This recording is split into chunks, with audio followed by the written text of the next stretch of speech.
Well, this is a hoot. I love it when they always refer to Saturn as Planet X. So look, they got some Iraqi guy or something who knows about the banking system. But look at how they play this shit off. Watch.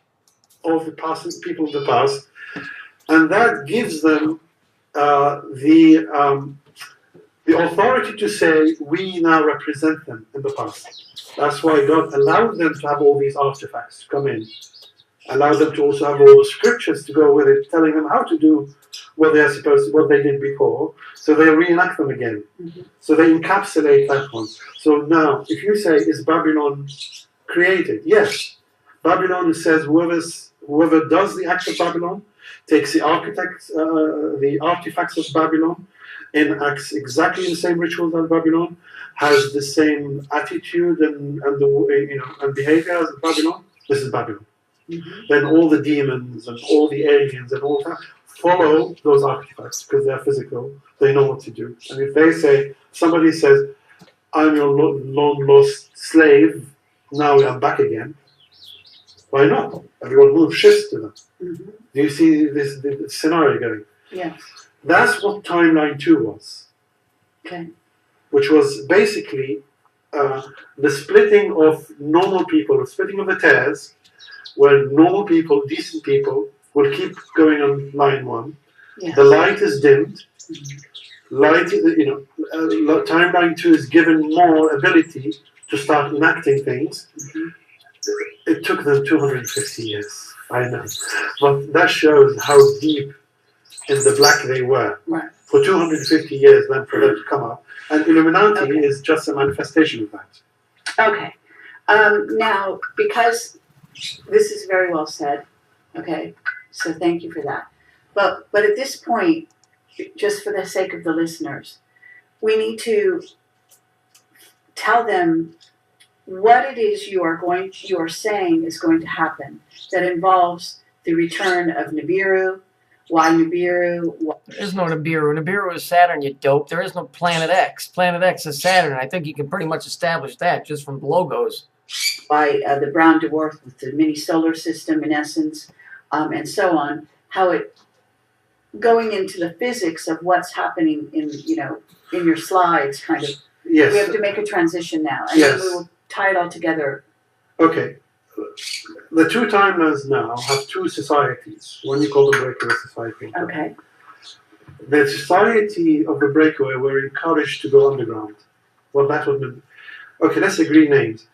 If Nibiru is a problem, Planet X is a problem, call it Nemesis. If Nemesis is a problem, call it Mini Solar. These are names. So it doesn't matter historically who the name is. See, what he's saying is it doesn't matter what you call this Planet X. If you want to call it Nibiru or whatever, it's all the same. Trust me. I know exactly what this guy's talking about, but they won't say the name. I tend to call it Planet X because it doesn't have lots of baggage associated with it historically because of the Nibiru race or whatever. Mm-hmm. That's why I use Planet X, is because it doesn't have historical context to it. It doesn't? It's got every bit of history behind it. Okay, but you do agree in terms of physics. Yes, I'll go to the physics now. A brown dwarf with Yes. So, look, Saturn is called the dark star for a reason. It's a second sun that didn't ignite. So what they did is you can go read about it. Supposedly they fired plutonium up there and tried to drop it into the North Pole and get the thing to ignite. This guy, dance around it, buddy. Just keep dancing around it instead of calling it what it is. In the physics, before then, let's go to the physics of the two timelines and how the physics then were accessed. The Planet X or Nibiru, whatever, is coming and is threatening them. They cannot go anywhere. So they built in their own habitation. Okay, so, Planet X is coming and is threatening them. Yeah, exactly. Who's the destroyer? Saturn is. Wait, Planet X is threatening who? It's threatening the solar system.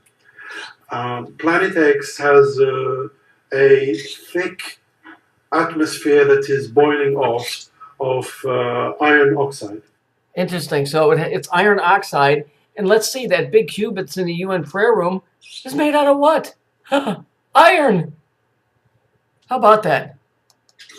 That iron oxide is heavily electromagnetic. What's that? It's electromagnetic? And didn't I say that the Earth, even that little cartoon I showed you where Saturn was a Jew, had an electrical pole on the North Pole of the Earth? But I keep telling everybody, a cation, a cretaceous exchange. Oh, but please continue. Please. At least he's saying something, but the thing is, he's not telling people the truth. It interferes with electromagnetism. It also interferes with light and Yes, that's because Saturn is who? Who is he? He's the light keeper. That's why Saturn is represented by the lighthouse. Go look at the lighthouse. Look at the logo that's in the windows of the glass. It's the seal of Saturn. it also interferes with gate. Yes, it interferes with the gate. What's called Stargate technology, teleportation, anything to do with space. Oh, yes, because Saturn is who? Well, he's the god of space, time and space. Anything to do with even viewing in other realms, because it has a dispersing of electromagnetic material.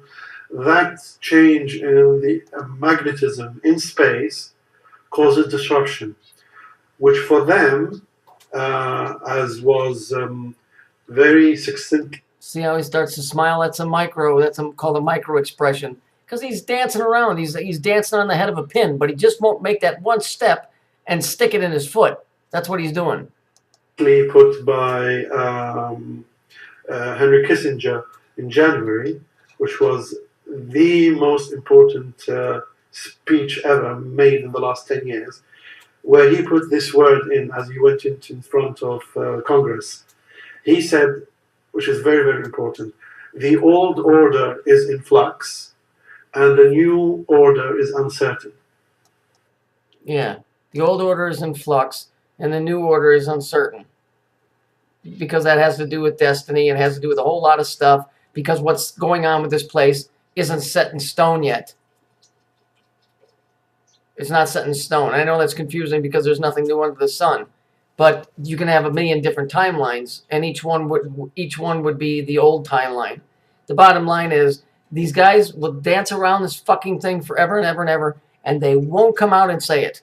As you can see here clearly, the guy's explaining everything that I've explained, but yet he refuses to say the word. They will not say the word. And they must be forbidden from saying it or something because they just refuse to fucking say it. How many times have I said it? 1 billion times. Fucking say what it is. What's the fucking big deal? The whole world knows, you dipshit. They just don't know. Fuck. I don't know who's more aggravating. This guy or the lady that the ETs wanted to use her phone to call home. Yeah, I don't know. This guy's more interesting, though. I'll give you that. Well, no, not really. Because she had a very interesting story. His is more businesslike, but she was nutty, all right. I told you, that lady in that other video, she got the Silver Straitjacket Award 2 years running. Now that's something.